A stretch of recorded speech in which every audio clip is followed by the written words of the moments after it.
3 years after Rowan Ellis was rejected by the alpha who was supposed to be his destined mate, he was standing in the doorway of a tavern storage room, watching 11 wolf pups destroy everything he owned. A leather ball rolled past his boot. 2 gray pups chased it across the floor, growling like they were fighting for a throne.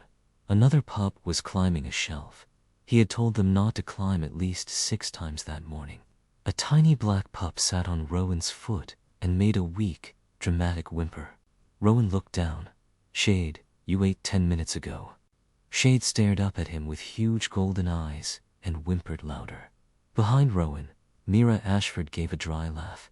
Mira was the owner of the Border Tavern, a sharp-tongued beta woman in her late 40s who had given Rowan work and a room when he had nowhere else to go.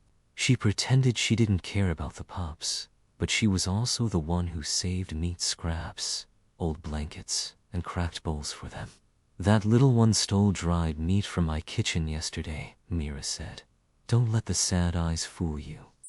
Rowan sighed, but his mouth softened. "They're not thieves. They're resourceful. They're criminals with soft ears," Mira said. "And they're outgrowing this room." Rowan looked at the chaos. Mira was right. The storage room had once held barrels and spare linens. Now it held 11 abandoned werewolf pups. Most of them were still more comfortable in wolf form than human form. Some were young alphas who had become unstable after trauma. Some were omega pups who had locked down their scent until they barely felt alive. Some were beta pups nobody had bothered to claim because ambitious packs did not see value in them. To Rowan, they were not useless. They were children. There was Shade, the tiny black pup who acted like Rowan's personal guard. Trouble, the brown pup who chewed bootlaces. Flint and Ember, twin gray pups who could open simple locks if left unsupervised. Rook, a silver pup who growled at every shadow. The others had all come to him the same way. Hungry, cold, frightened, and somehow certain that he was safe. Rowan had never understood why they kept finding him. He was not supposed to be special. Moonridge Pack had made that clear 3 years ago. Darian Frost, his destined alpha, had said it in front of everyone. "Your scent is too faint. Your pheromones are weak. You cannot soothe an alpha. You cannot carry a strong bloodline. This bond is defective." Darian had rejected him publicly, and Rowan had left that night, believing something inside him was broken. Then the pups started coming. No maps, no escort, no reason to know his name. They simply appeared near the tavern, one after another, like they had followed something only they could feel. Before Mira could complain again, the sound downstairs changed. The tavern was usually loud with drunk customers, scraping chairs, and bad arguments. This was different. Heavy boots, several pairs moving together. Myra's expression sharpened. "That's not our usual crowd." Rowan quickly pulled the storage room door shut. "Stay here. Quiet." Trouble yipped. "I mean it," Rowan whispered, then followed Mira downstairs. Halfway down, he froze. 6 warriors stood inside the tavern entrance, wearing dark uniforms marked with the silver crest of the Northern Dominion. They were not common guards. They moved like trained soldiers. But the man at the center took all the air from the room. He was tall, broad-shouldered, and dangerously calm. His black hair fell slightly past his collar, and his eyes were the color of winter storms. His scent reached Rowan from across the room, controlled but unmistakable. Pine smoke, cold air, and alpha power. Not just an alpha king. Mira leaned close and whispered, "That's Kalen Nightshade, ruler of the Northern Dominion. What is he doing in my tavern?" Kalen's gaze swept over the room, checking exits, people, threats. Then his eyes landed on Rowan. For one long second, he looked almost relieved. "I am looking for someone," Kalen said. His voice was deep, rough, and tired. "A male Omega named Rowan Ellis. Rejected by Moonridge Pack 3 years ago, now living near the border, and taking in orphan wolf pups." Rowan's stomach dropped. Mira stepped slightly in front of him. And why would the Alpha King of the North care about a tavern worker feeding abandoned children? Kaelin did not look away from Rowan. Because they are not just abandoned children. They are pups who should not have survived alone. But they did, because they found him. Rowan forced himself to speak. I don't know what you mean. Yes, you do. Kaelin's voice gentled. They come to you, don't they? Pups with no family, no map, no reason to know where you are. They cross roads, forests, and pack borders because something in them knows you are safe. Rowan went still. Upstairs, behind the storage room door, one pup gave a muffled yip. Then another. Kaelin's expression shifted, like that small sound confirmed everything. You are not a defective Omega, Rowan, Kaelin said. Darian Frost was wrong. Rowan's throat tightened. Kaelin continued carefully. Your scent was never meant to attract grown alphas. That is why Darian could not understand it. Your scent is for the lost. For pups who have been abandoned, orphaned, or broken by grief.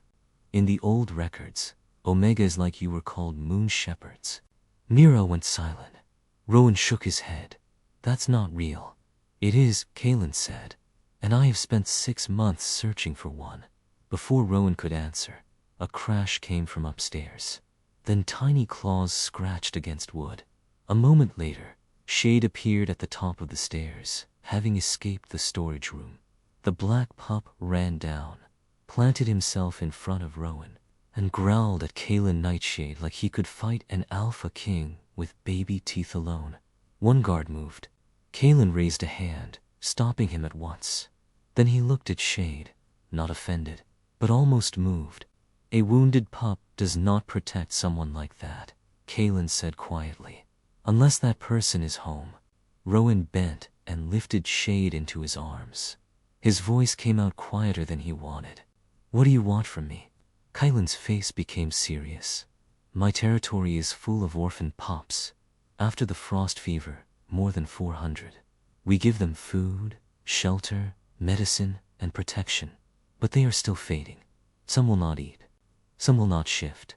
Some have locked their scent so deeply our healers cannot reach them. He stepped closer, but kept his alpha pressure low. I came because I need your help. Rowan stared at him. 3 years ago, an alpha had called him useless in front of an entire pack. Now an alpha king stood in a border tavern, asking for him like he might be the only answer left. Then every pup upstairs went silent. Not playful silence, listening silence. Shade lifted his head in Rowan's arms and turned toward the north-facing window. Behind the storage room door, the other pups began to whimper softly. Rowan looked north, and for the first time, beneath the noise of the tavern and the pounding of his own heart, he felt it. Hundreds of small, silent cries, calling from the dark. Rowan did not answer Kaelin immediately. He stood in the middle of Myra's tavern with Shade trembling lightly in his arms, the other pups quiet behind the storage room door upstairs, and the Alpha King of the Northern Dominion watching him like this decision mattered more than anything else in the room. For 3 years, Rowan had trained himself not to expect anything good from alphas. Expectation led to disappointment. Trust led to humiliation. He had learned that lesson the night Darian Frost rejected him in front of an entire pack and called him defective. So when Kaelin said he needed him, Rowan's first reaction was not pride. It was caution. You have healers, Rowan said slowly. You have caregivers, warriors, resources. I have a storage room and a group of pups that barely listen to me. They listen, Mira said dryly. They just ignore instructions they don't like. Kaelin's gaze stayed steady. We have everything needed to keep them alive, but they are not getting better. Rowan frowned. Explain. Kaelin took a step closer, but not enough to crowd. His alpha scent remained controlled, almost deliberately softened. After the frost fever, we gathered orphan pups from multiple packs. They are fed, treated, and protected, but many refuse to eat. Some stay in wolf form for months. Some Omega pups have locked their scent completely. Alpha pups react with aggression to anyone who gets too close. Beta pups simply stop respond. Rowan's chest tightened. He had seen all of that before. Rook had arrived like that, growling at everything that moved. Shade had refused food for days and screamed if anyone touched him. Lumen? No, not yet. He had not met Lumen yet, but he knew there would be others like that. Why me? Rowan asked. Kaelin reached into his coat and pulled out a small piece of cloth. Because of this. Rowan hesitated, then he took it. The scent was faint, almost nothing, but it was unmistakably his. Rowan froze. One of the pups we rescued carried this scent, Kaelin said. Then another. Then another. None of them knew each other. All of them had been alone, and all of them had followed this trail south. Myra's expression changed. They followed him. Rowan stared at the cloth. His scent had never been strong enough to hold an alpha's attention. That was what Darian had said. Too faint, too weak, not worth keeping. But these pups had followed it. Across distance and danger. Kaelin's voice softened. You are not a defective Omega. Your scent was never meant for adult alphas. It is meant for lost pups. In old records, Omegas like you were called MoonShephers. Rowan shook his head immediately. That sounds like a story, not something real. I thought the same, Kaelin said. Until I saw the pattern. Until I found you. Upstairs, a faint scratching sound came from the storage door, then a small yip. Kaelin glanced toward the stairs, and something in his expression shifted. They're listening, Mira said. They always listen. They just pretend not to. Rowan looked between them, then back at Kaelin. What exactly do you want from me? Come to the Northern Dominion, Kaelin said. Bring your pups. See the shelters. Tell us what we are doing wrong. Help us fix it. Rowan let out a breath. And your nobles will accept that? They will not, Kaelin said plainly. Some already oppose this. They believe I am chasing a myth. Others do not want an unknown Omega influencing the future of our pups. That's honest, Rowan said. I prefer honesty, Kaelin replied.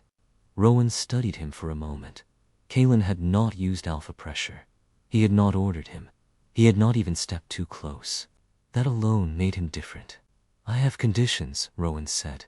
Kaelin nodded at once. Name them. My pups stay with me. All of them. No separation, no training program forcing them away from me. Agreed. I decide what is safe for them. Agreed. If I go there and cannot help, I leave. No pressure, no debt. Kaelin hesitated for half a second, then nodded. Agreed. Rowan took a breath. And no mating expectations. No bonding, no claiming. I am not going there to become part of your bloodline. The room went quiet. Even Mira raised an eyebrow. Kaelin's answer came without delay. Agreed. I am asking for your help, not your bond. Rowan watched him carefully. And if your nobles push that anyway? They answered to me. There was no arrogance in his voice, just certainty. Rowan felt something shift slightly in his chest. Not trust, not yet, but something close to it. I need time, Rowan said. Until morning, Kaelin said. I cannot stay longer. After that, Kaelin moved to a table with his guards. He did not pressure Rowan again. Mira followed Rowan upstairs. The moment the storage door opened, chaos returned. Trouble immediately jumped on Rowan's leg. Flint and Ember ran in circles. Shade pressed against his side like he had never left. Mira leaned against the wall. Well, he wants me to help hundreds of pups, Rowan said. And I could fail. Mira crossed her arms. You could fail. But staying here forever because one alpha called you defective, that's not safety. That's hiding. Rowan sat down slowly, the pups gathering around him. Shade climbed into his lap. Rook settled near the door. Trouble chewed something she should not have. The others pressed close, warm and alive. These pups had found him not because he was strong, but because he stayed. What if he's wrong? Rowan said quietly. Mira shrugged. Then you come back, and we continue this very chaotic, very illegal orphan operation. Rowan let out a small laugh. Then he looked toward the north-facing window. For a moment, everything went quiet. And there it was again, the pull.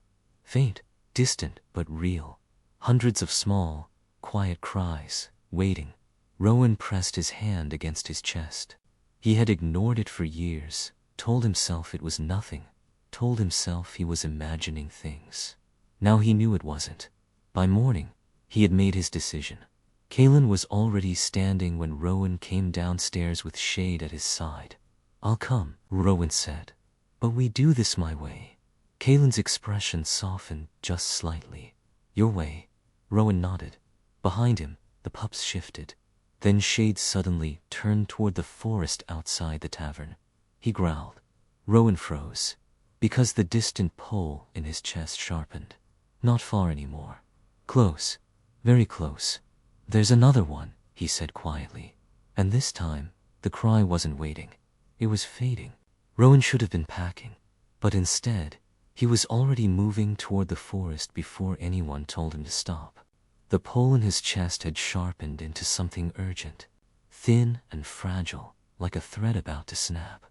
Shade stayed glued to his leg, low growls rumbling from his small body, while Kaelin followed without hesitation and signaled 2 guards to circle wide instead of closing in. No one questioned Rowan now.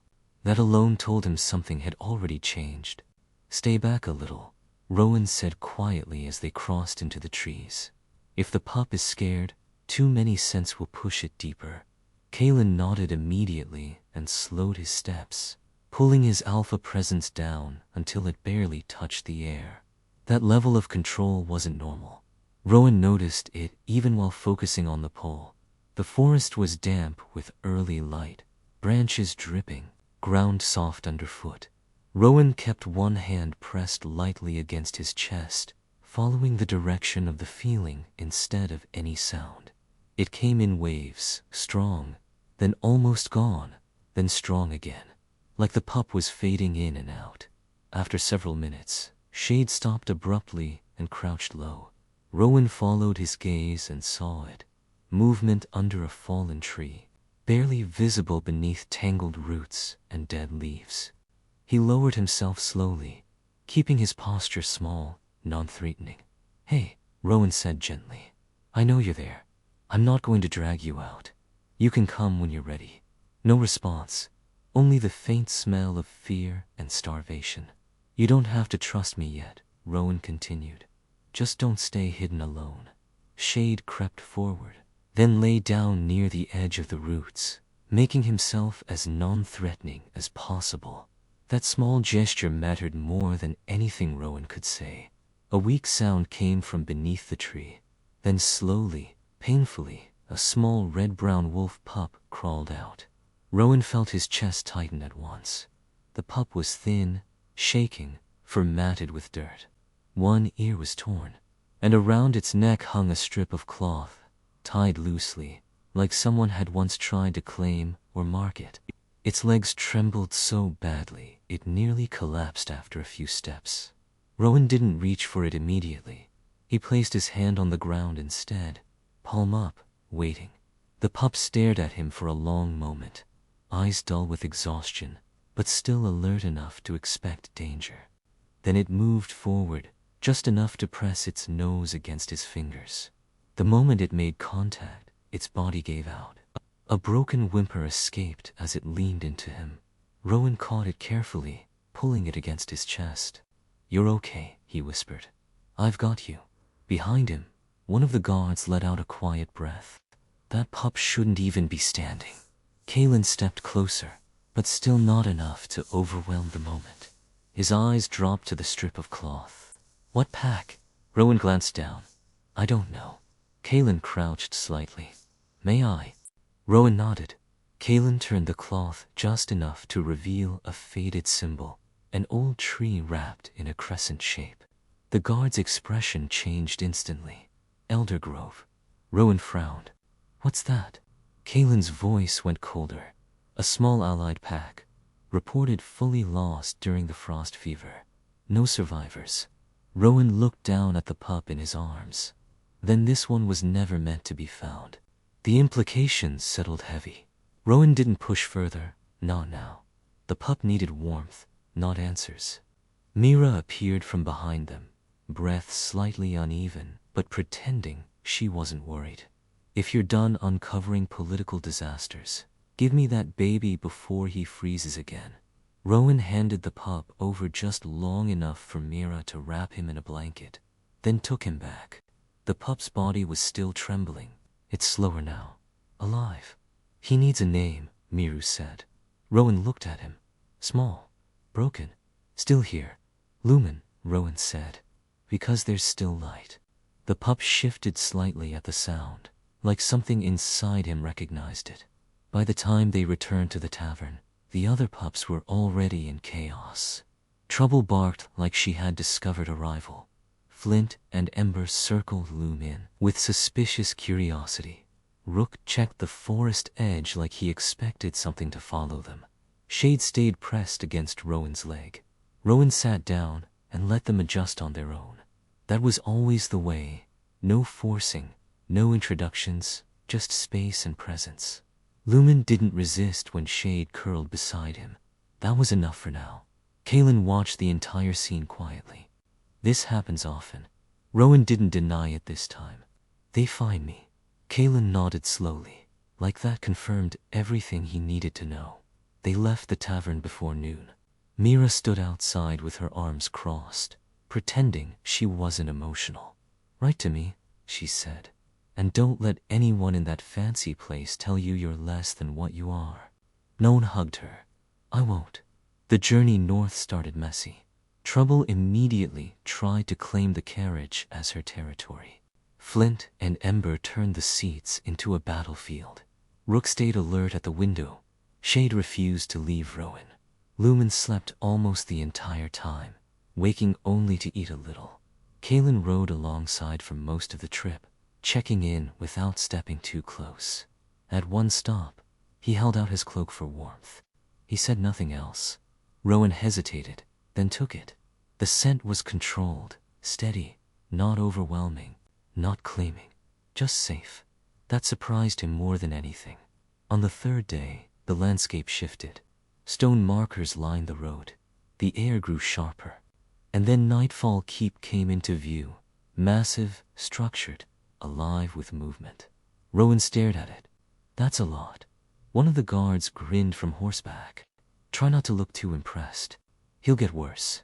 I heard that, Kaelin said without turning. The carriage stopped at the main entrance. Kaelin opened the door and offered his hand.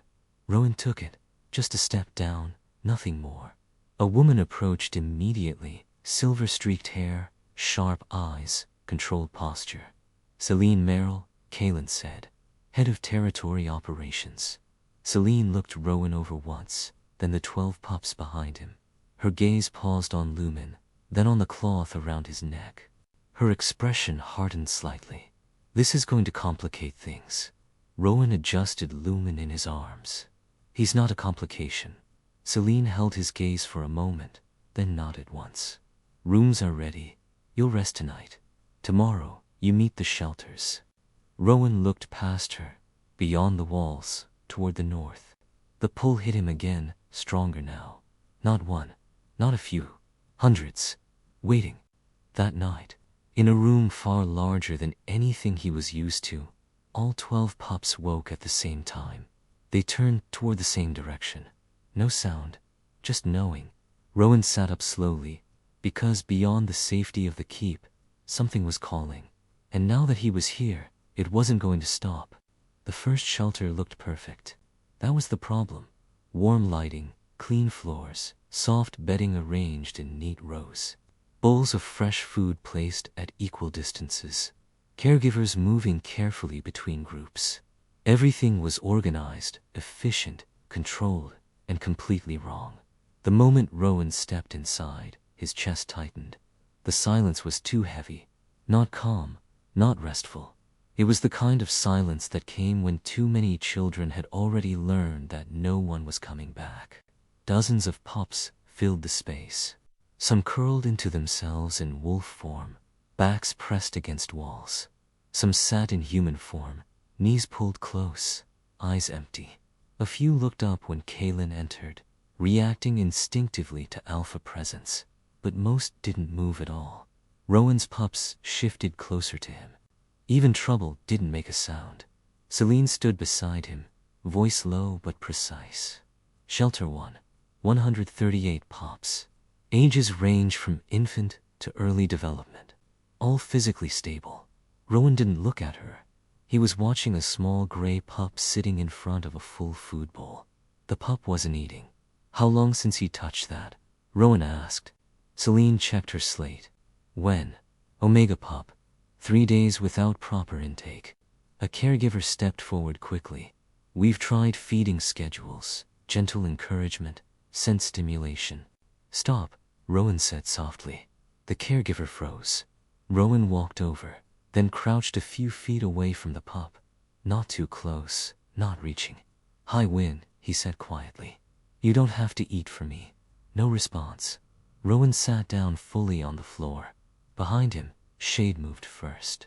The small black pup walked forward, sniffed the bowl, took a small bite, then lay down beside it like it wasn't a big deal at all. Win's ears twitched. That was it. That tiny reaction. Celine watched closely. You're not intervening. He's not refusing food, Rowan said. He's refusing pressure. Across the shelter, things began to shift.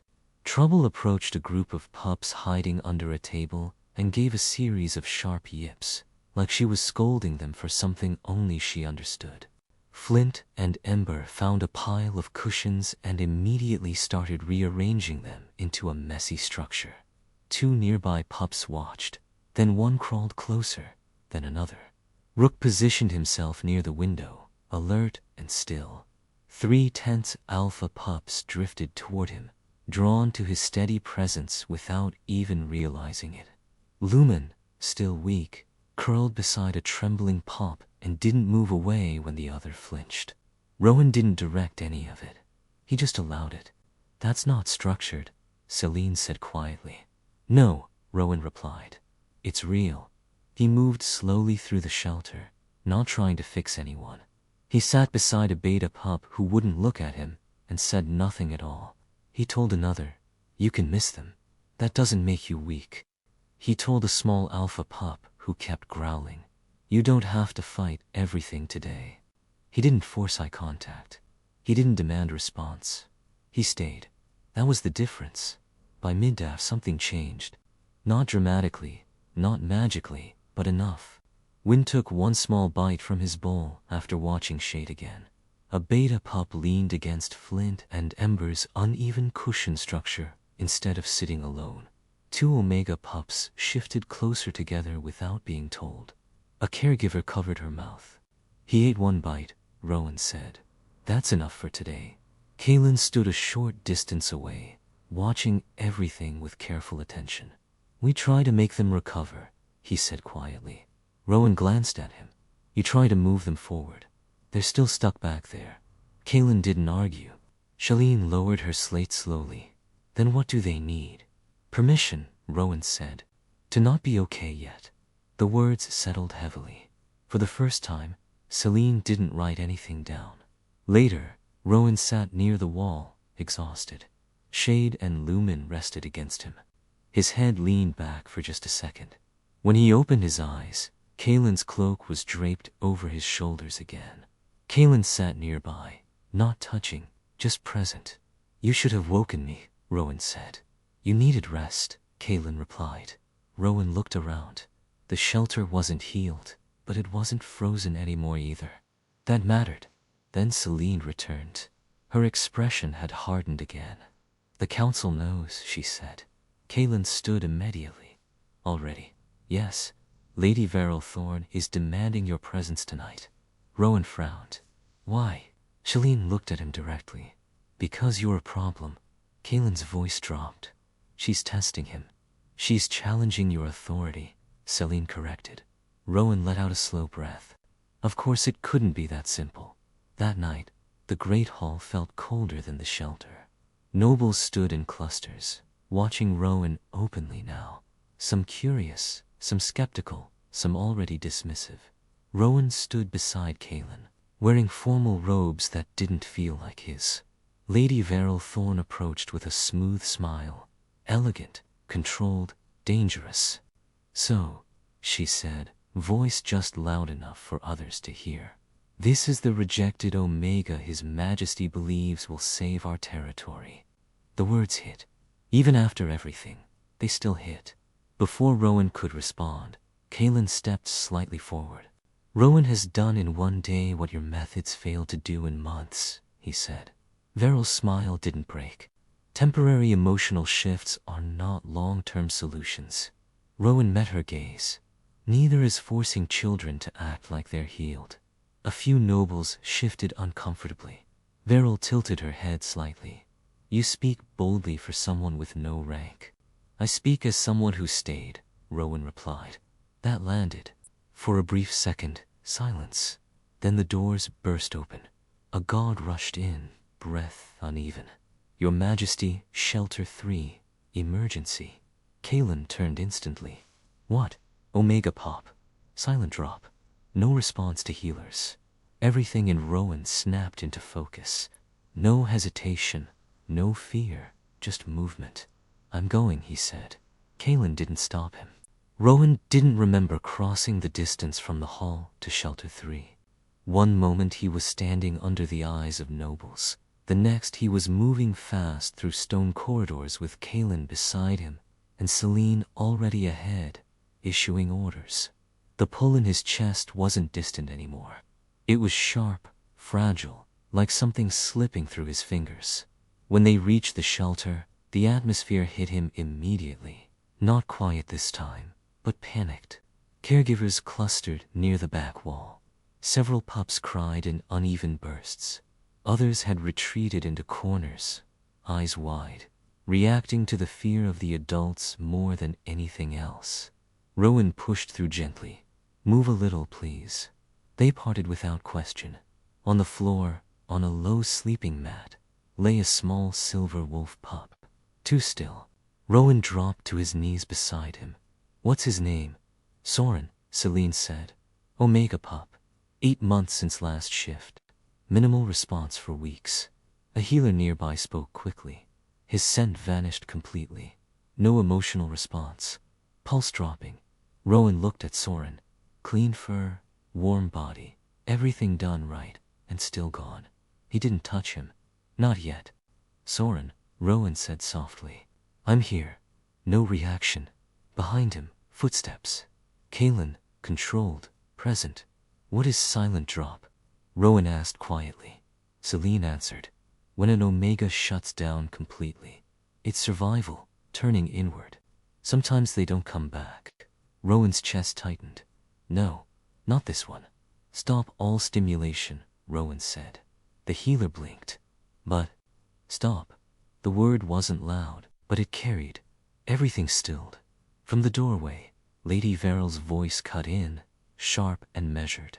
So your solution is to do nothing while the pup dies? Rowan didn't turn. Stay, he said, calm watch. Then he sat on the floor beside Soren. Not touching, just there. Seconds passed. Then minutes. Nothing changed. Somewhere behind him, one of the caregivers shifted nervously. Rowan ignored it. You don't have to come back all at once, he murmured. You don't have to wake up because we're scared. You don't know anyone's strength right now. Silence. Then something small. A twitch. Barely there. The healer inhaled sharply. Rowan didn't move closer. That's enough, he said softly. Just that much. Behind him, movement. His pups. They had come. No one called them. Shade slipped in first, then Lumen, then the others. Trouble didn't bark this time. Flint and Ember stayed close together.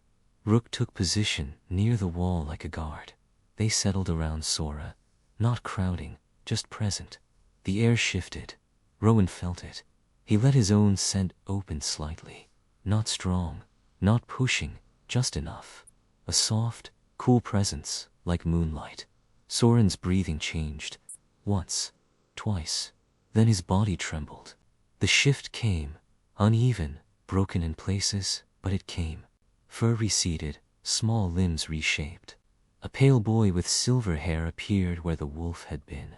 His eyes stayed closed. His lips moved. No sound.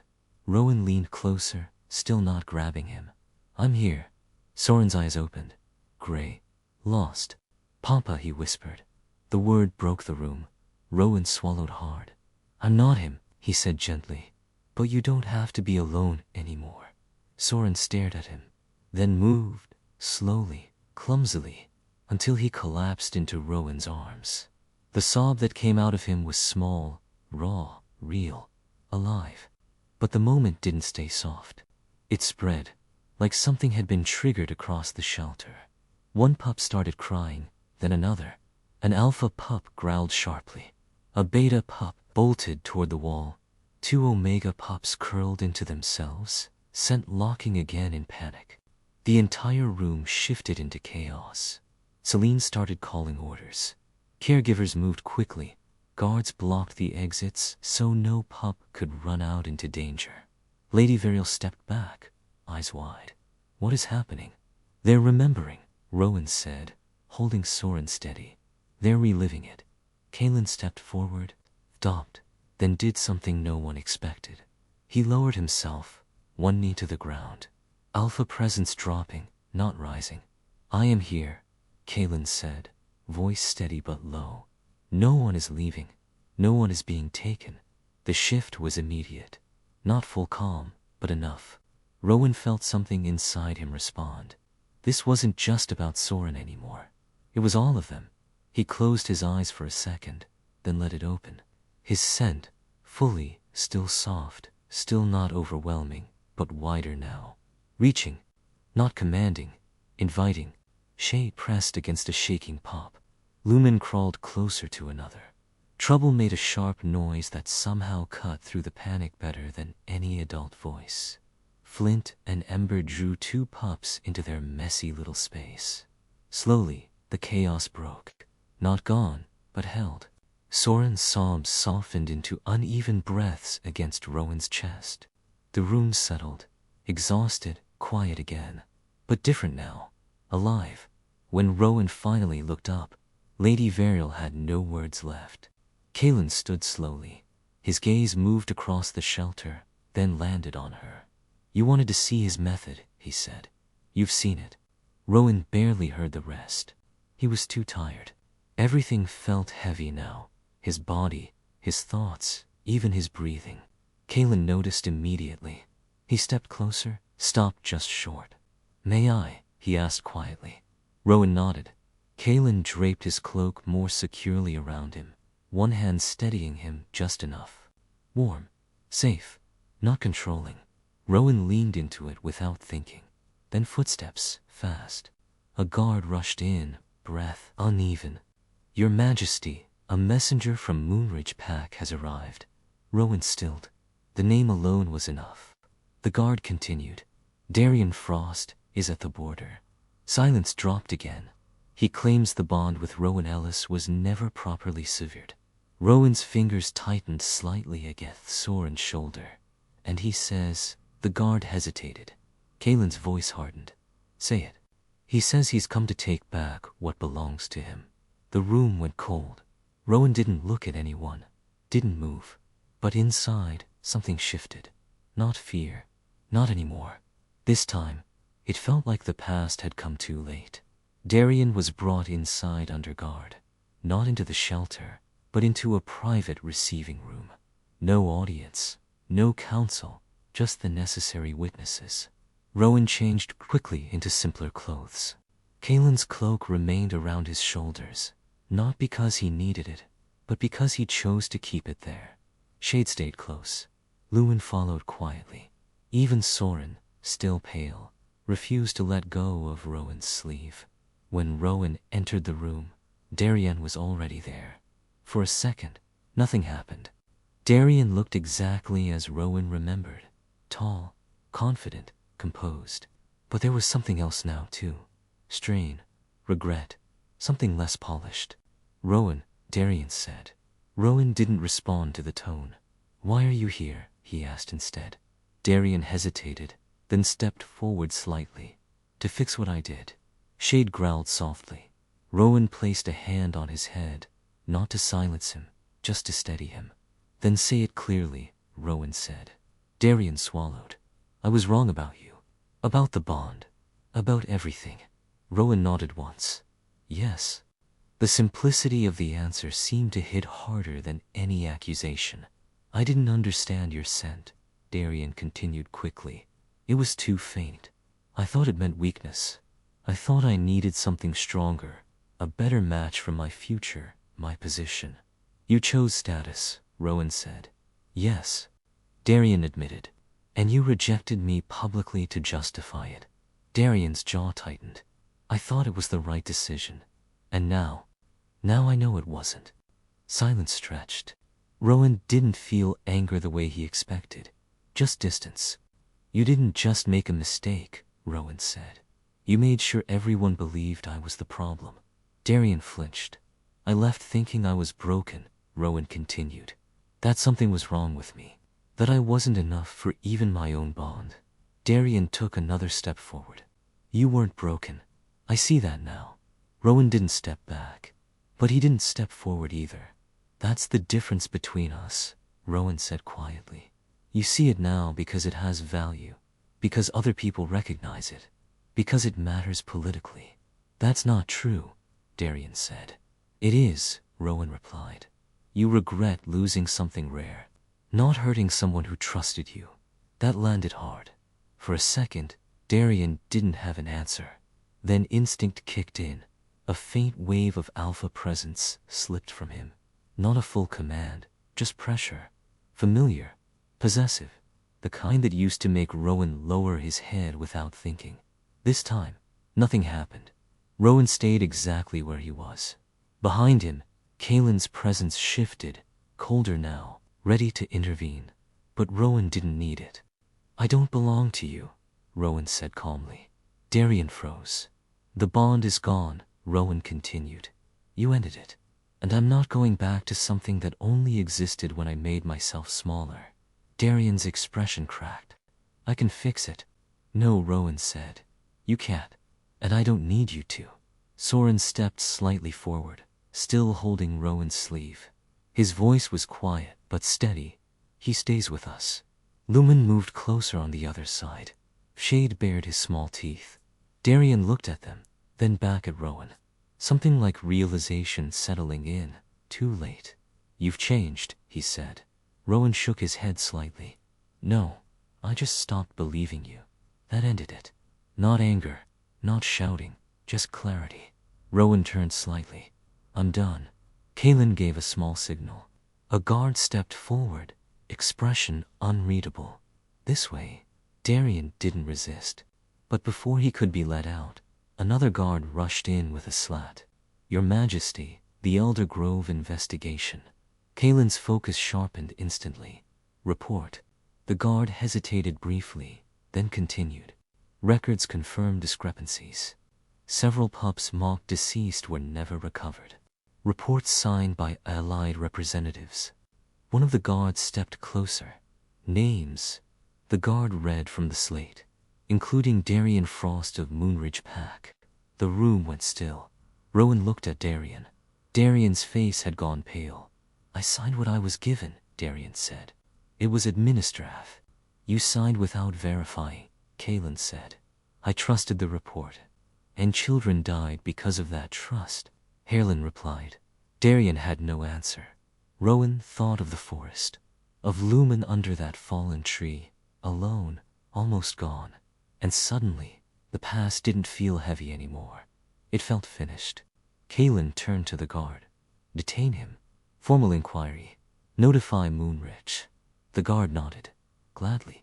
As Darian was taken away, he looked back once. Rowan didn't move, didn't speak, didn't need to. That silence said everything. When the door closed, the tension broke. Rowan exhaled slowly. His body felt lighter, not because things were easy, but because something was finally over. Kaylin stepped closer, stopping just within reach. Are you all right? Rowan nodded. Better than I expected. You were strong. I was honest, Rowan said. Kaylin's expression softened slightly. That's harder. There was a pause. Quiet. For the first time since the guard arrived. Everything felt still. Rowan looked at Kaylin. Really looked. At the way he had held back. The way he had respected every boundary. The way he had chosen protection without control. I think, Rowan started, then stopped. Kaylin waited. I think I'm starting to trust you, Rowan finished. Kaylin didn't smile, but something in his eyes changed. That's enough, he said quietly.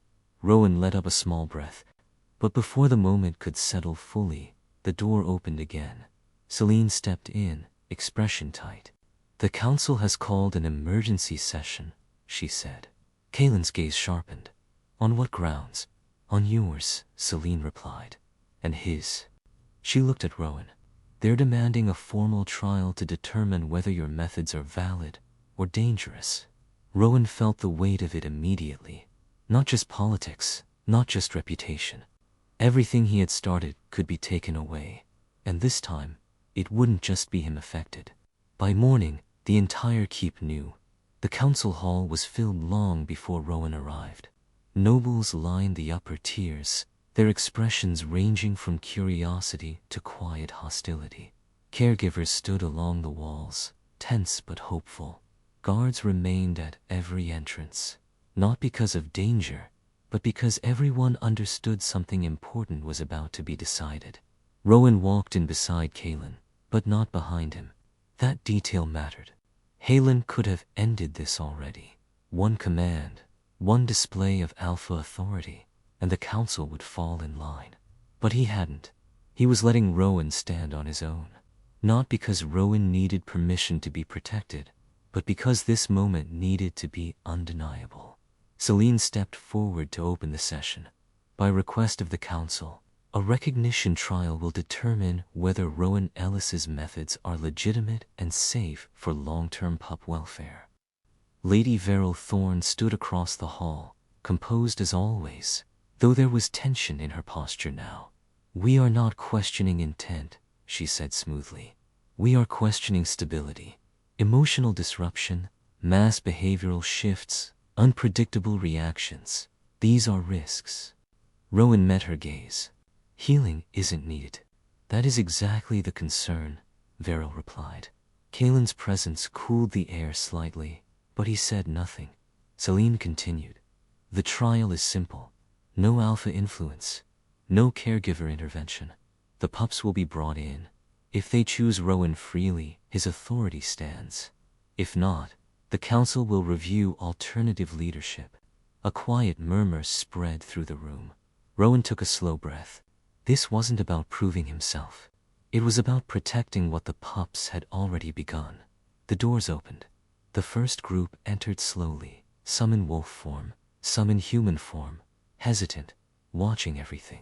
Wynn was among them, the small gray Omega who had refused to eat. He stood near the front, eyes searching the room until they landed on Rowan. Rowan didn't move, didn't call, didn't reach.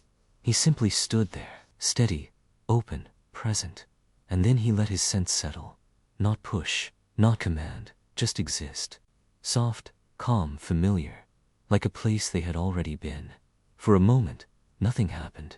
Lady Verrill's expression almost shifted toward satisfaction. Then Shade walked forward. Calm, certain. He sat at Rowan's feet without hesitation. Lumen followed next, still a little unsteady, but no longer fragile. Soren came after him, small hand clenched into the edge of Rowan's sleeve, not out of fear, but because he wanted to be there. Trouble trotted in with her usual confidence, as if the entire hall belonged to her. Flint and Ember followed, then Rook, taking his usual place slightly to the side like a quiet guard. Wynn moved last from that group. One step, then another, until he reached Rowan and leaned into his hand. That was enough. Everything changed. More pups entered, and this time they didn't hesitate as long. Some came slowly, some faster, some in groups, some alone. Alpha pups who once reacted with aggression now approached without growling. Omega pups who had locked their scent stepped forward cautiously but willingly. Beta pups who had stayed invisible now crossed the hall on their own. No one directed them. No one guided them. They chose. Soon, Rowan was surrounded, not crowded in fear, but gathered. The room, once tense with judgment, filled with something else entirely, recognition. Soren stepped forward slightly, turning toward the council. His voice was small, but it carried. He didn't make us stop being sad, he said. He stayed until we weren't alone anymore. Silence followed, complete. Even the nobles had nothing to say. Kalen stepped forward then, no longer holding back. The trial is concluded, he said. His voice didn't need force. It carried anyway. Rowan Ellis is recognized as MoonShepher of the Northern Dominion. His authority over the shelters is permanent and protected. The reaction wasn't immediate. Then a low sound, not fear, not panic, a rising wave of howls. Not from the nobles, from the wolves, caregivers, guards, even some of the younger alphas. Acknowledging what had just been proven, Lady Verrill stood very still. Kalen's gaze shifted to her. And now, we address your decisions. Selene stepped forward with the investigation records. The truth unfolded in front of everyone. Eldergrove had not lost all its pups. Some had survived. Reports had been falsified, responsibilities avoided, lives reduced to paperwork. Lumen pressed closer to Rowan as the details were spoken aloud. Darian's name was among them. So were others. And among the approvals, Lady Verrill's authority. She tried to speak, to justify, to explain stability, resource limitations, necessary decisions. Kalen didn't raise his voice. You abandoned children, he said, and called it order. That ended it.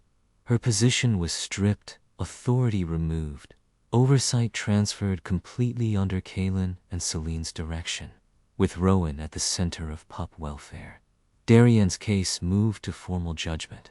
The packs involved were investigated, and every remaining hidden pup was ordered into northern protection. Rowan didn't feel satisfaction, only a quiet sense of correction. It wouldn't undo what happened, but it would stop it from happening again. In the weeks that followed, everything changed.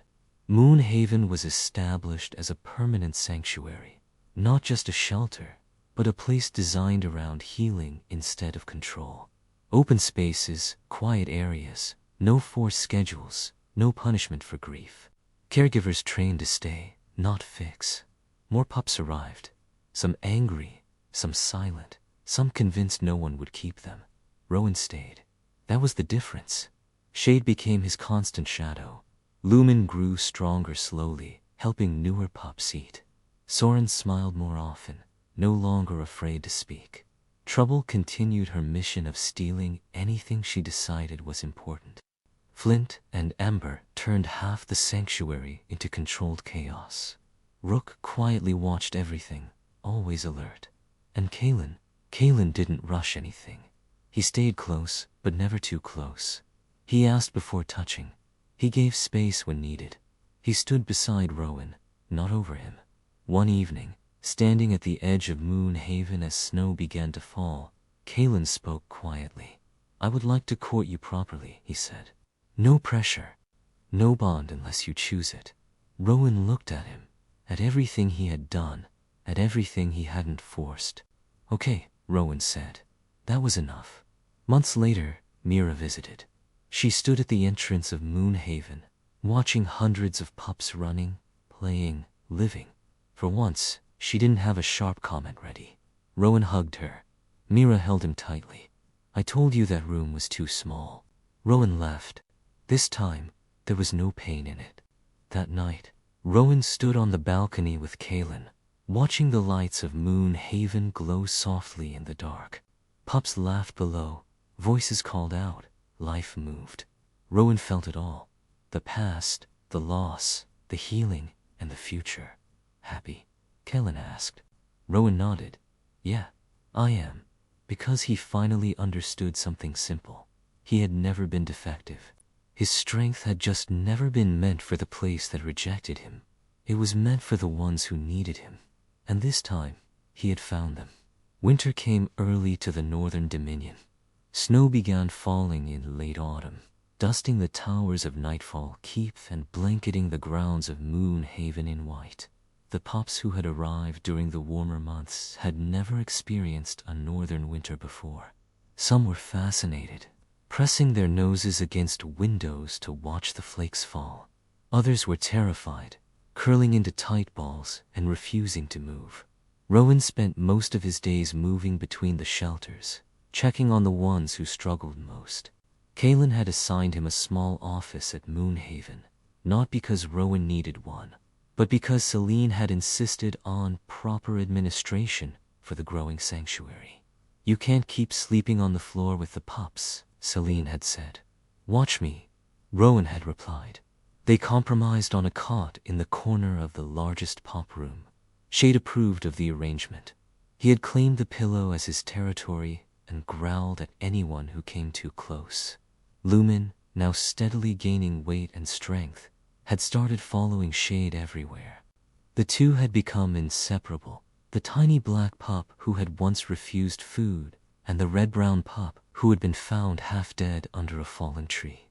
Soren had improved the most. The silver-haired Omega pup who had whispered Papa in his first moment of waking now spoke freely, laughed easily, and had developed an unexpected talent for calming younger pups during storms. When thunder rolled across the valley, Soren would curl up with the newest arrivals and hum softly until their trembling stopped. "He gets it from you," Celine observed one afternoon, watching Soren comfort a newly arrived wolf pup no larger than a loaf of bread. Rowan shook his head. "He gets it from surviving." The pups kept coming, not all at once, but steadily, drifting in from the forests, the roads, the abandoned edges of packed territories. Some were brought by Kaylin's patrols, found shivering in ditches or hiding in ruins. Others simply appeared at the gates of Moonhaven, as if they had followed something only they could sense. Rowan felt them coming before they arrived. The pull in his chest, once faint and easy to ignore, had grown stronger over the months.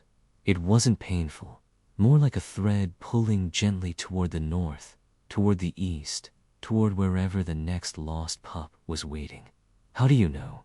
Kaylin asked one evening, watching Rowan pace the edge of the sanctuary grounds. "I can feel them," Rowan said, "like they're calling." Kaylin was quiet for a moment. "Then, how many?" Rowan closed his eyes and let himself feel it. The distant cries, the small flickers of fear and hope. 3, maybe 4. "Close." Kaylin signaled to his guards. Within the hour, a patrol had been dispatched. By morning, they returned with 4 pups, a silver alpha with a broken leg, 2 beta siblings who refused to be separated, and a tiny Omega who hadn't shifted in months and barely seemed aware of the world around her. Rowan took the Omega first. She was smaller than Lumen had been, her fur matted and dull, her eyes half closed. He sat with her in the quiet room they had set aside for the most fragile cases, his sense soft and steady, and waited. She didn't eat that day, or the next. On the 3rd day, she shifted. Not fully, just her paw, then her ear, then a small, trembling hand that reached out and grabbed Rowan's finger. "Hello," Rowan whispered. She didn't speak, but she didn't let go, either. Lady Verrill Thorne's removal had sent shockwaves through the northern nobility. Some celebrated, having long resented her control over pup welfare. Others mourned the loss of her influence, though they were wise enough not to say so aloud. Kaylin had appointed a new council to oversee the shelters, a mix of caregivers, former pack healers, and representatives from the territories that had been most affected by the frost fever. Celine remained head of operations, her sharp efficiency balanced now by a growing respect for Rowan's methods. "I still think you're too soft," Celine told him one morning, watching him hand-feed a reluctant pup.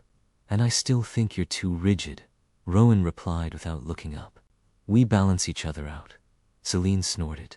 "That's not how I describe it. Compromise, tolerating." Rowan smiled. "Same thing." The formal inquiry into Darian Frost's actions took months. Evidence was gathered, witnesses were called, and the full scope of the Eldergrove cover-up was laid bare. Darien had not been the architect of the conspiracy. That honor belonged to several allied pack leaders who had falsified records to avoid responsibility for the pups left behind after the frost fever. But he had signed the reports without verification. He had trusted the wrong people, and his negligence had contributed to children being abandoned, left to die alone in the wilderness. Lumen's survival was a direct consequence of that failure. Rowan was called to testify. He stood before the council, the same council that had once questioned his methods, and told them about finding Lumen under the fallen tree, about the strip of cloth around his neck, about the way the pup had pressed his nose against Rowan's fingers and given out. He was dying, Rowan said quietly. He would have died if we hadn't found him when we did. The room was silent. How many others? Rowan asked. How many pups were marked as dead who were still out there, alone, waiting for someone to come? No one answered. But the question hung in the air, and the council's judgment reflected it. Darien was stripped of his rank and position within Moonridge Pack. He was required to undergo extensive training on pup welfare and pack responsibility before he could hold any leadership role again. He was also ordered to pay restitution to the packs affected by the Elder Grove cover-up, funds that would go directly towards supporting the shelters. Rowan didn't attend the sentencing. He didn't need to. The past was finished, and he had more important things to focus on, like the small Omega pup who still hadn't let go of his finger. Kaylin's courtship was unlike anything Rowan had expected. He had assumed the Alpha King would be grand, dramatic, overwhelming, gifts of jewels and declarations of intent. Instead, Kaylin was quiet, patient, almost tenderness. He brought tea to Rowan's office during late nights. He learned the names of all the pups, even the ones who were too frightened to speak. He asked before entering Rowan's space, before touching, before offering help. You don't have to ask, Rowan said one evening, when Kaylin had paused at the doorway to his office. You can just come in. Kaylin's expression was unreadable. I know, but I want you to feel safe. Rowan's chest tightened. I do feel safe. Good. Kaylin stepped inside, but he didn't sit. He stood by the window, looking out at the lights of Moonhaven. That's all I want. Rowan watched him for a moment. The strong line of his jaw, the careful control in his posture, the way his presence filled the room without overwhelming it. You're not what I expected, Rowan said. Kaylin glanced at him. What did you expect? Someone who takes what he wants. Kaylin was quiet for a moment. Then he said, I used to be that person. Before. He looked back at the window. Before the frost fever. Before I saw what happens when power is wielded without care. And now I've learned that taking isn't the same as earning. His voice was soft. I want you to choose me, Rowan. Not because I'm the king, not because I have power, but because you want to. Rowan stood and crossed the room to stand beside him. Their shoulders brushed, not quite touching, but close. I'm not ready, Rowan said quietly, for anything more than this. I know, but I'm not saying no. Kaylin turned to face him. In the dim light, his eyes were dark, almost black. Then what are you saying? Rowan met his gaze. I'm saying maybe. Someday, if you keep being patient. Kaylin's smile was small, but it reached his eyes. I can be patient. Good. Rowan stepped back, putting a little distance between them. Because I have a lot of pups to take care of, and they're not going to wait while I figure out my feelings. Kaylin laughed, a real laugh, warm and unexpected. I wouldn't dream of asking them to. The blizzard hit on the longest night of the year. Wind held across the valley, driving snow against the walls of Moonhaven. Power flickered. Guards rushed to secure doors and windows. Caregivers moved through the pup rooms, checking on the children, ensuring everyone was warm and accounted for. Rowan had been in the main hall when the storm hit. He made his way through the corridors, checking each room, stopping to calm the pups who were most frightened. Shade stayed close, his small body pressed against Rowan's leg. Lumen followed a step behind, still unsteady but determined. When he reached the Omega wing, he found Soren already at work. The silver-haired boy sat in the center of the room, surrounded by the youngest pups, humming softly. His voice was barely audible over the wind, but the pups had quieted, their eyes fixed on him, their trembling eased. "You're good at this," Rowan said quietly, so as not to disturb them. Soren glanced up, his gray eyes serious. "You taught me." Rowan felt something warm spread through his chest. "No," he said. "You taught yourself. I just stayed." Soren's expression softened. Then he turned back to the pups and continued humming. Rowan moved on, checking the Alpha wing next. Rook had positioned himself near the window, growling softly at the storm like he could scare it away. The other Alphas had gathered around him, drawing strength from his steady presence. Trouble was, predictably, causing chaos. She had somehow acquired a roll of bandages and was attempting to wrap Flint's tail. Ember watched with apparent disapproval, but did nothing to stop it. "Trouble," Rowan said. She looked up, bandages trailing from her mouth, and had the decency to look slightly guilty. "Leave the bandages. Help Rook." She huffed, dropped the bandages, and trotted over to the window to sit beside Rook. He didn't acknowledge her, but his growling softened. Rowan continued through the rest of the rooms, checking on pups, reassuring caregivers, ensuring everyone was safe. By the time he reached the last room, the small infirmary where the newest arrivals were kept, he was exhausted. Kalen was already there. He sat on the floor beside the cot of the tiny Omega pup who still hadn't shifted back to human form.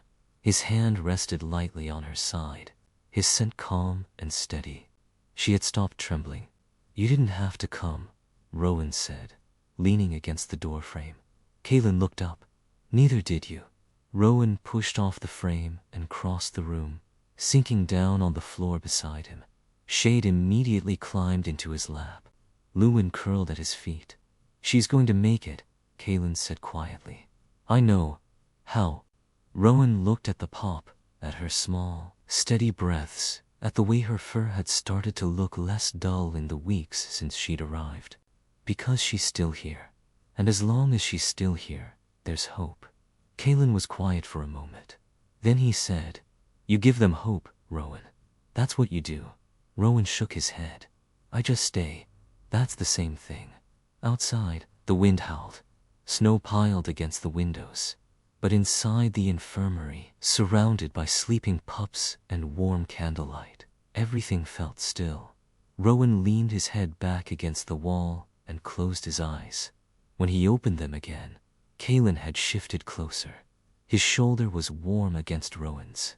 His scent, pine smoke and cold air, and something softer underneath, wrapped around Rowan like a blanket. Rowan didn't move away. Neither did Kalen. They sat like that through the night, watching over the pups as the storm raged outside and the world slept on. The storm ended after 3 days. When the sun finally broke through the clouds, the pups poured out of Moon Haven, racing through the snow, throwing handfuls at each other, laughing in a way that made Rowan's heart ache. He stood on the porch, watching them, and felt the pull in his chest ease for the first time in weeks. "They're happy," Celine said, appearing beside him. "They're alive," Rowan corrected. Celine gave him a look. "Same thing." Rowan almost smiled. "That's what I keep saying." Celine was quiet for a moment. Then she said, "The council has approved the expansion. We're adding 2 more wings to the sanctuary. Space for 50 more pups." Rowan turned to look at her. 50, at least." Celine's expression was unreadable. "The patrols are still finding them, Rowan. The frost fever didn't just kill packs, it scattered them. Pups are still out there, alone, waiting." Rowan looked back at the children playing in the snow, at Shade, darting between the older pups, impossibly fast, at Lumen, standing on the edge of the chaos, watching everything with quiet eyes, at Soren, laughing as he threw a snowball at Rook. "Then we find them," Rowan said. "All of them," Celine nodded. "That's the plan." It happened on a quiet evening, weeks after the storm. The pups were asleep. The caregivers had gone to their quarters. Moonhaven was still, lit only by the soft glow of lanterns and the silver light of the moon. Rowan stood on the balcony outside his office, looking out at the snow-covered grounds. Kaelin found him there, as he often did. "You should sleep," Kaelin said. "So should you. I'm the king. I don't sleep," Rowan snorted. "Everyone sleeps. Not me." They stood in comfortable silence for a moment. Then Kaelin said, "I've been thinking about what you said. About maybe, someday."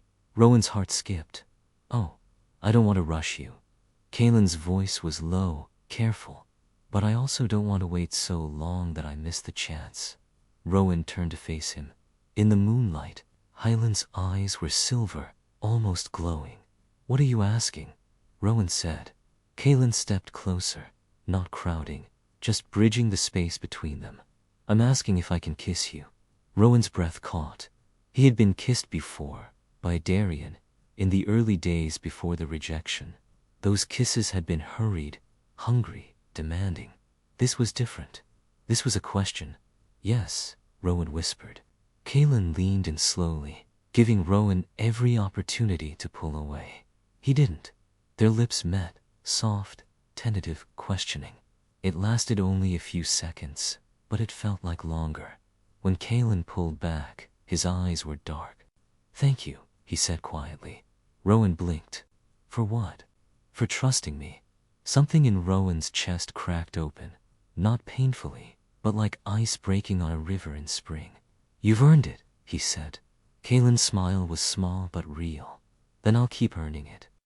Spring came slowly to the north, melting the snow and revealing the first green shoots beneath.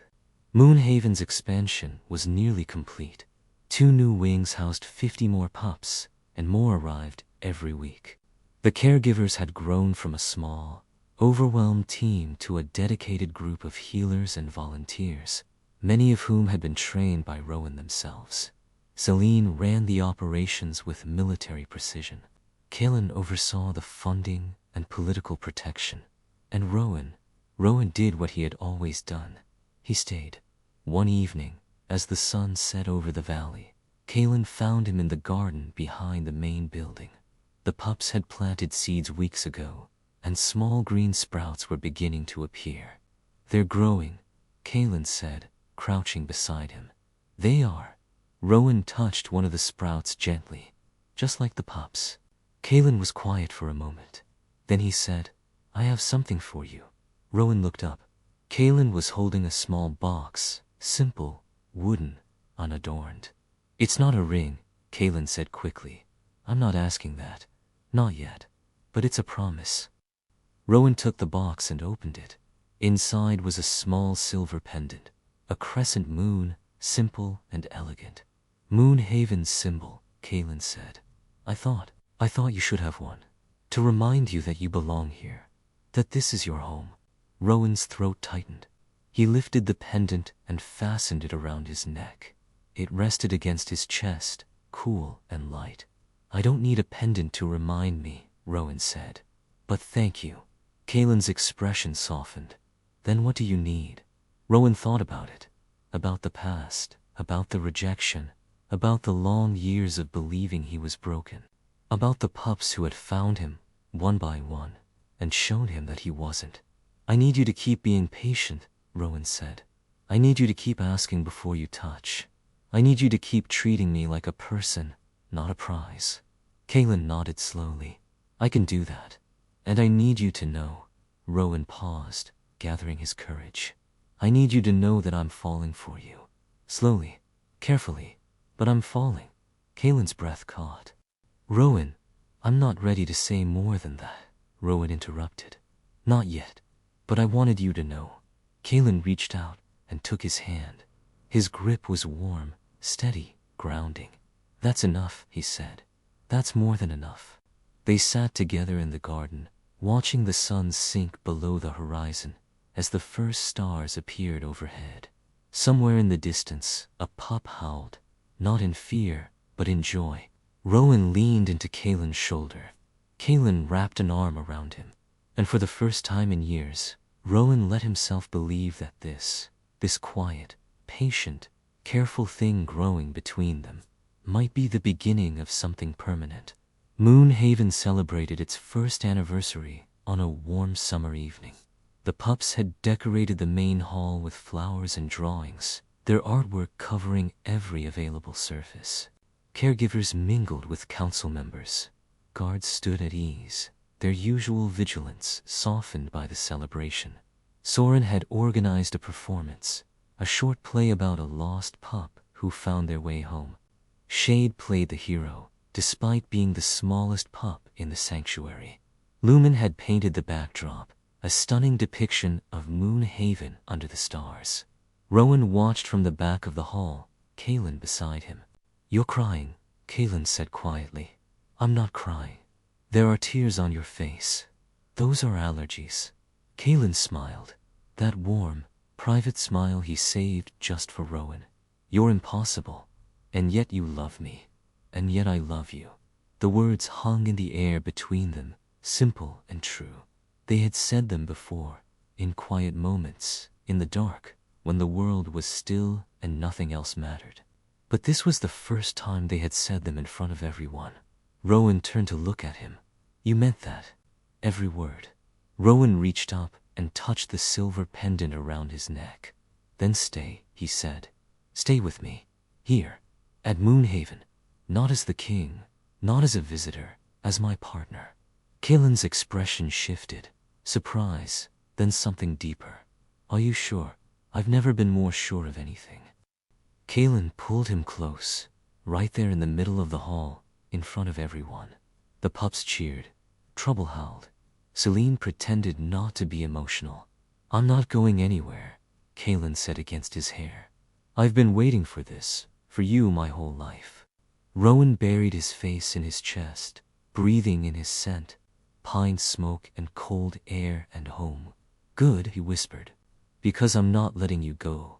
That night, after the celebration ended and the pups were tucked into bed, Rowan stood on the balcony of his office, looking out at the lights of Moonhaven. Kaylin came up behind him and wrapped his arms around his waist. "Happy?" Kaylin asked. "Happy," Rowan said. "Happier than I ever thought I could be." Kaylin kissed the top of his head. "Good, because this is just the beginning." Rowan leaned back against him, watching the stars emerge one by one. Somewhere below, a pup laughed. Somewhere in the distance, another howled in answer. He had been rejected. He had been called defective. He had spent years believing he was broken. But here, in this place, with these people, he had found something he never expected. Home, and he was never leaving.